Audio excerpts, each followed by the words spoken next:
ये कहानी भानुमति और भुवन की है। वह बांस की टोकरी बनाया करते थे। उन्हें बेचकर किसी तरह वह अपना गुजारा कर रहे थे।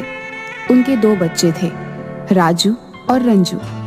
दोनों पास ही के स्कूल में पढ़ने के लिए जाते थे। गरीब होने की वजह से स्कूल के बच्चे उनका मजाक बनाया करते थे। आ गए जी, कुछ मिला खाने को? बच्चे भूख से रोते रोते सो गए। मुझसे इनकी ये हालत और नहीं देखी जाती। शाम को मंदिर से थोड़ा प्रसाद मिला था, वही खिला के सुलाया है आज। कैसे चलेगा इस तरह? पता नहीं ये दुख के दिन कब खत्म होंगे। अब तो प्रभु आपका ही सहारा है। प्लास्टिक आ जाने से बांस की टोकरी अब कोई नहीं लेता। आज भी खाली हाथ आया हूँ। क्या बात है भानुमति, सुबह सुबह यहाँ? एक तो रात भर तुम्हारे बच्चे रोते रहते हैं और सुबह तुम दरवाजा पीटने लगती हो। क्या इरादा है? क्यों शांति से नहीं रहने दे रहे हो? वो बच्चे कल से भूखे हैं, इसलिए रो रहे हैं। कुछ आटा है तो दे दो ना बहन, घर में आते ही लौटा दूंगी। देखो भानुमति, तुम लोग किसी और के घर जाकर भीख मांगो। उसमें तुम्हारे बच्चे जब भीख मांगेंगे तो कुछ ना कुछ मिल ही जाएगा। इस तरह कितना दिन चलता रहेगा? 4 बासी रोटी है, ले जाओ, कुत्तों को आज नहीं दूंगी। भानुमति आंखों में आंसू और हाथ में रोटी लिए घर पहुंचती है। बच्चों को रोटी में नमक लगाकर खिलाकर उन्हें स्कूल भेज देती है। ए राजू, जूते नहीं है क्या? पापा से बोलकर बांस के जूते बनवा लिया कर, यूनिक रहेगा। अच्छा, इसके पापा आर्टिस्ट हैं क्या? तुझे नहीं पता? अरे गली गली में शोर है, राजू के पापा बंसोर है। राजू और रंजू कौन है? दोनों स्टेज पर आओ। तुम लोग 6 महीने से फीस नहीं भरे हो। मैले कुचैले ड्रेस क्यों पहन कर आए हो? और जूते कहाँ हैं? तुम्हें मालूम है ना कि चप्पल यहाँ अलाउ नहीं है? जी सर, हमें मालूम है कि चप्पल अलाउ नहीं है यहाँ, लेकिन हमारे पापा बहुत गरीब हैं। उनके पास पैसे नहीं है जूते खरीदने के लिए। और तुम्हारा रंजू, तुमने क्यों नहीं पहने जूते? ड्रेस में प्रेस भी नहीं किया हुआ है। तुम दोनों के पास प्रॉपर किताब भी नहीं है। जी सर, राजू मेरे भैया हैं, हम दोनों के पिताजी एक ही हैं। देखो बच्चों, ये एक प्रतिष्ठित स्कूल है। यहाँ के कुछ नियम और कायदे हैं जिसको फुलफिल करना हम सबकी जिम्मेदारी है। आज से तुम दोनों स्कूल नहीं आओगे। मैं अभी तुम्हें ट्रांसफर सर्टिफिकेट दे रहा हूँ। पापा से कहना कि म्युनिसिपल कॉर्पोरेशन के स्कूल में नाम लिखवा लें। स्कूल से दोनों को टीसी देकर निकाल दिया जाता है। राजू और रंजू दोनों रोते रोते घर पर आते हैं। शाम में जब भुवन आता है तो उसे पता चलता है कि उसके दोनों बच्चों को स्कूल से निकाल दिया गया है। अरे ऐसे कैसे कोई टीसी दे देगा? कल मैं तुम्हारे स्कूल चलूंगा।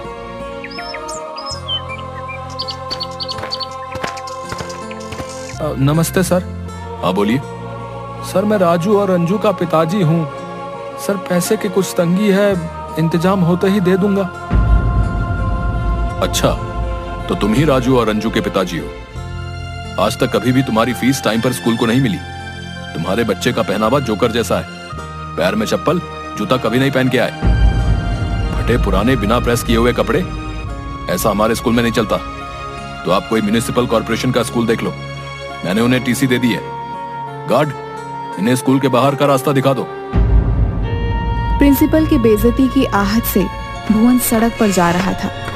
किसी ट्रक वाले ने उसे पीछे से टक्कर मार दी। टक्कर लगने की वजह से भुवन की उसी समय मृत्यु हो जाती है। पुलिस उसके शरीर को हॉस्पिटल पहुंचवा देती है, जहां डॉक्टर उसे मरा हुआ घोषित कर देता है। किसी ने भानुमति को आकर भुवन के एक्सीडेंट के बारे में बताया।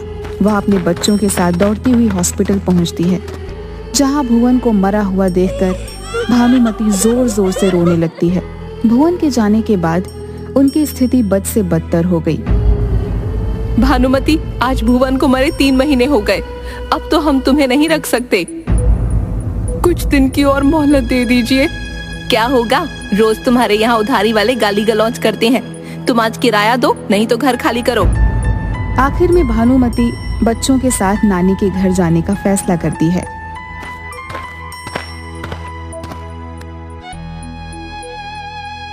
नानी का इतना बड़ा घर है, लगता है कभी हवेली रही होगी। क्या हमारे नाना जी इतना अमीर थे? हाँ बेटा, लेकिन तेरे नाना जी के पिताजी और तेरे नाना कुछ काम नहीं कर सके और बेच बेच कर जिंदगी चलाई। दोनों के जाने के बाद नानी यहाँ रहती थी, लेकिन उनकी मृत्यु के बाद तो अब ये सिर्फ खंडहर हवेली ही हमारे पास है। दिवाली आ रही है, इस बार हम नाना जी की इस हवेली को साफ सफाई कर दीप जलाएंगे। ठीक है बेटा, इतनी बड़ी हवेली को साफ करने में 1 सप्ताह से कम समय नहीं लगेगा। ठीक है माँ, मैं आज से ही काम शुरू कर देता हूँ। राजू को साफ करते करते तीसरे दिन हवेली में एक कमरा मिलता है जिसमें ताला लगा हुआ था। राजू आकर अपनी माँ से पूछता है, माँ, वो बंद कमरा जो पीछे है, उसकी चाबी कहाँ है? पता नहीं बेटा, वो कमरा मैंने आज तक खुलते हुए नहीं देखा। उनके बाद इस कमरे को किसी ने नहीं खोला है। तेरी नानी ही रखती थी चाबी। राजू और रंजू दोनों मिलकर उस कमरे के ऊपर के जालों को साफ कर रहे थे। तभी नानी रंजू को ऊपर से फिसलवा देती है। रंजू दरवाजे के चौखट में लगे हिरन का सींग पकड़ते हुए नीचे गिर गई। तभी दरवाजा गड़गड़ाहट के साथ खुलने लगा। रंजू, तुम ठीक तो हो ना? हाँ भैया, मैं बिल्कुल ठीक हूँ। अरे, ये दरवाजा तो अपने आप खुल रहा है। अरे हाँ, सही कहा तूने। आओ चलकर अंदर देखते हैं। रंजू, तुम दौड़कर टॉर्च ले आओ, अंदर बहुत अंधेरा है। ठीक है भैया, मैं अभी लाई।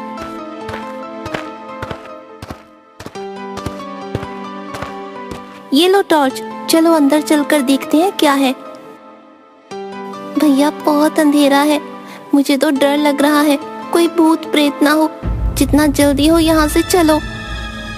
अरे क्यों डर रही है? और मुझे भी डरा रही है। चुपचाप मेरे पीछे चलती आओ। भैया, क्या है? तूने तो मुझे डरा ही दिया। वो देखो सामने क्या है। माँ जल्दी आओ। बाप रे, कितना सारा खजाना, अब तो हमारी बल्ले बल्ले हो जाएगी। अरे कहाँ हो तुम दोनों? कमरा कैसे खुला? इसमें तो ताला लगा हुआ था।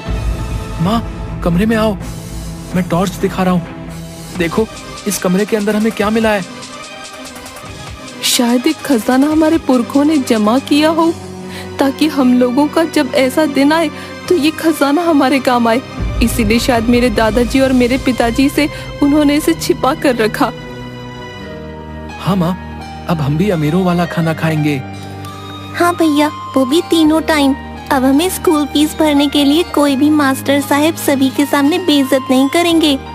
हम भी अब त्योहारों पर नए नए कपड़े पहनेंगे।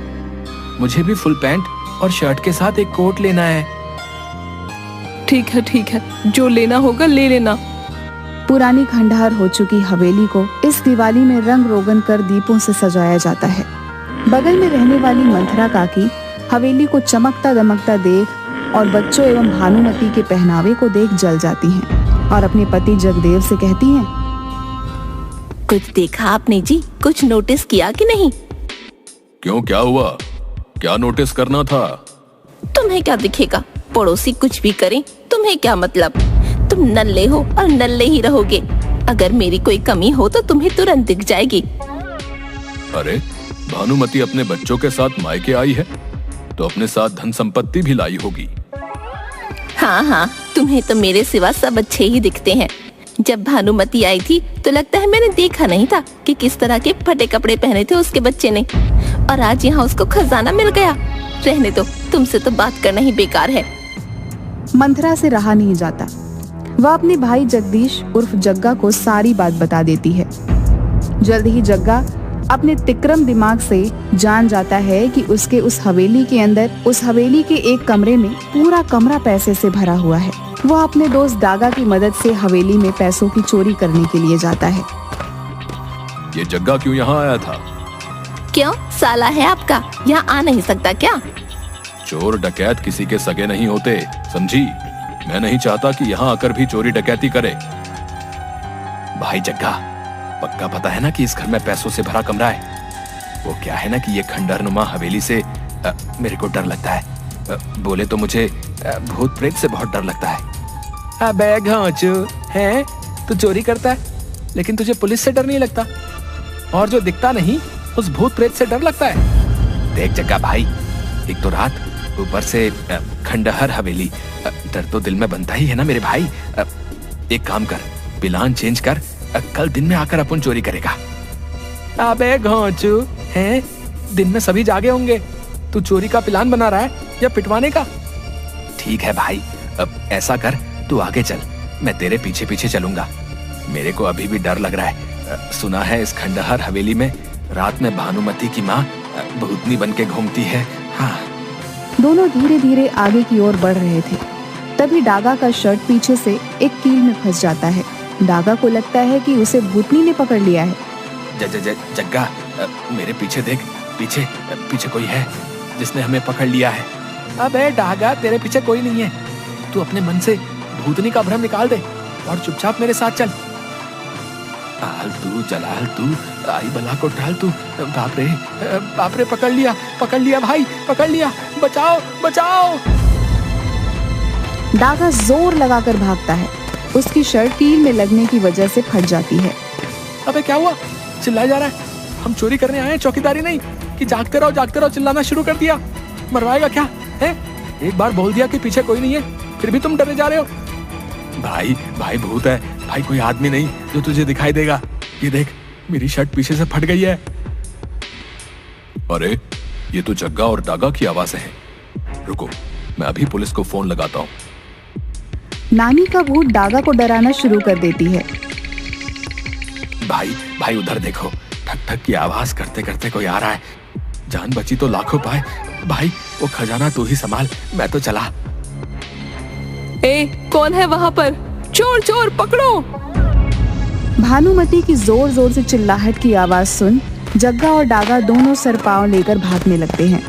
लेकिन जगदेव द्वारा बुलाए गए पुलिस उन्हें पकड़ लेती है। अदालत हवेली में मिली संपत्ति को पुश्तैनी करार देती है। अब राजू और रंजू पढ़ने के लिए शहर से हटकर राज्य के सबसे बड़े स्कूल में पढ़ते हैं।